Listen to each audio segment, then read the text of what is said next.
Yeah, Vortex here. Welcome to my comparison between the KZ ZAX and the CCA CA16, which is a bit of a mouthful. Very similar price, as in pound or two, or depending on your region, $1 or $2 difference between them. Both have the same driver count, and that's where the similarities stop. This has a BA in the nozzle, which is not always preferred, and this one doesn't. They use different armatures. That one uses a 7mm dynamic driver, and that uses a 10mm dynamic driver. But the one with the smaller dynamic has actually got more bass, which is kind of weird. Yeah, let's get into first thing, sensitivity. Considering the amount of drivers, the ZAX are very easy to power, and they do look awesome from the actual shell design. Yeah, considering I say like they are much harder to power for some strange reason, but yeah, so sensitivity, easy to power, they're a bit harder. These as a shell design are actually quite small considering, you know, the actual hardware. So side by side, might not show on camera, but these are a little bit smaller. Obviously they use the same C-type connector. You can see that the CA16 is a thick boy.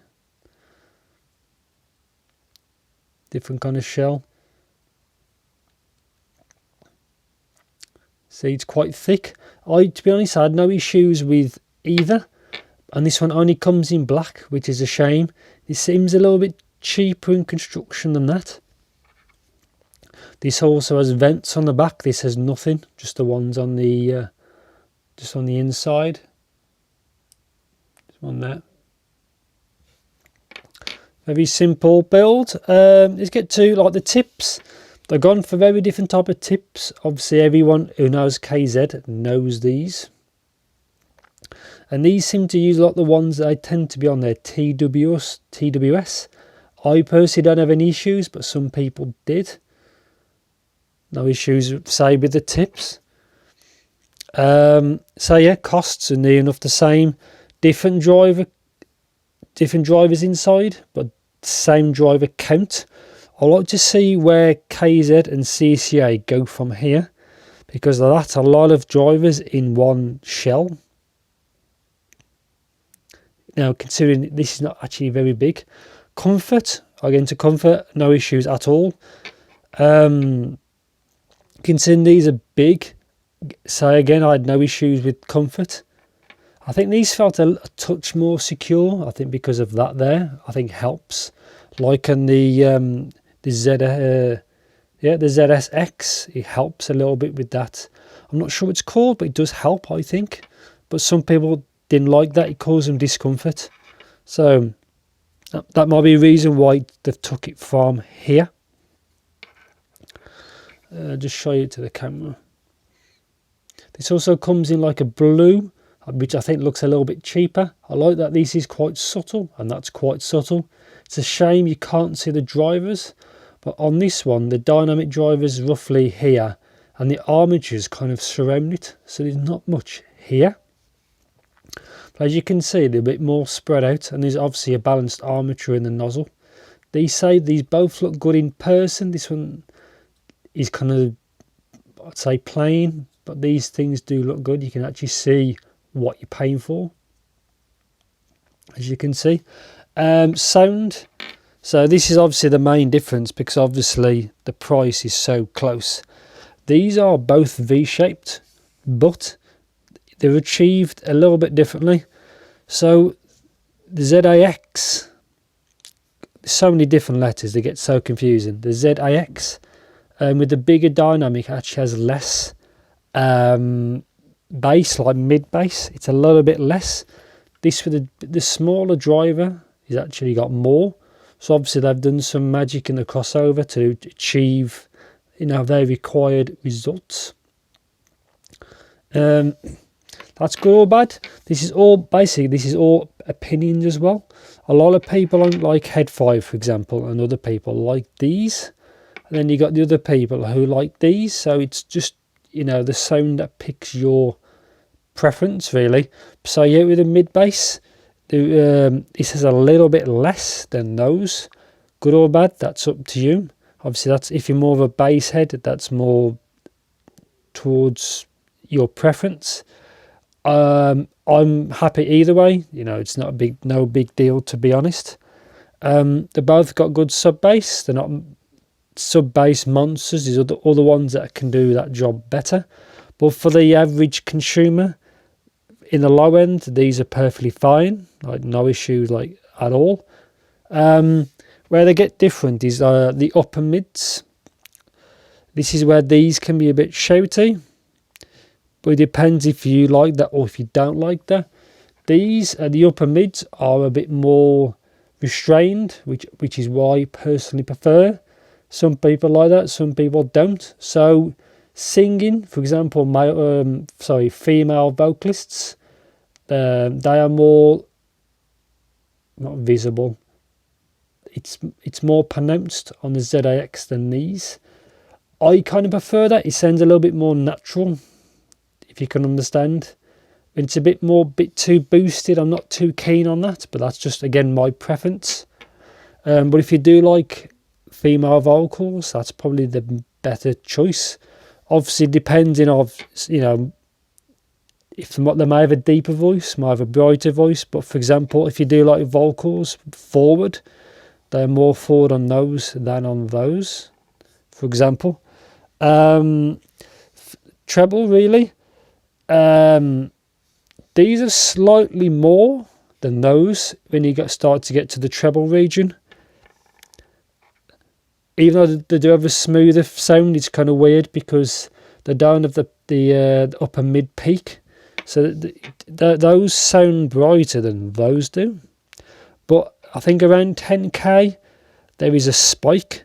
So these sound bigger in stage than those. So if you like a big sound stage or a larger sound stage, these are the ones for you over these.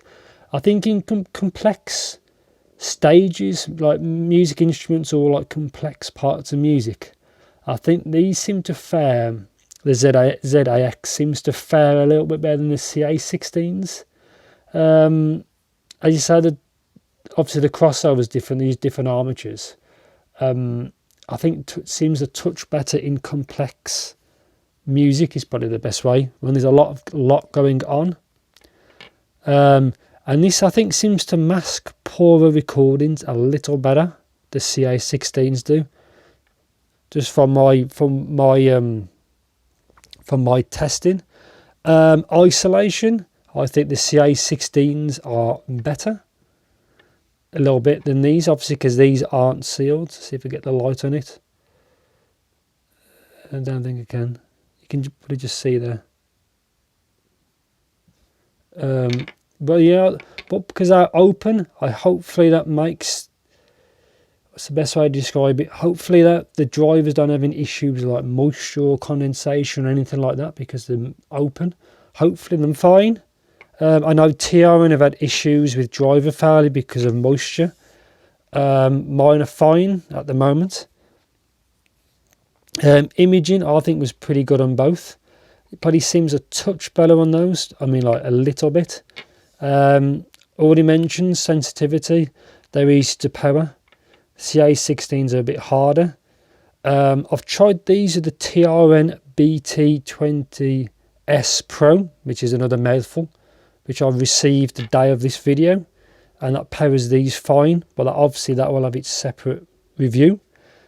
And yeah, I think they're both pretty good options. I probably slightly prefer these, but that's my opinion. It sounds a touch smoother. It's a bit more fun sounding. It's not as aggressive. Some people like that, some people don't. But my opinion, I think I like the smoother, kind of slightly smoother presentation of these.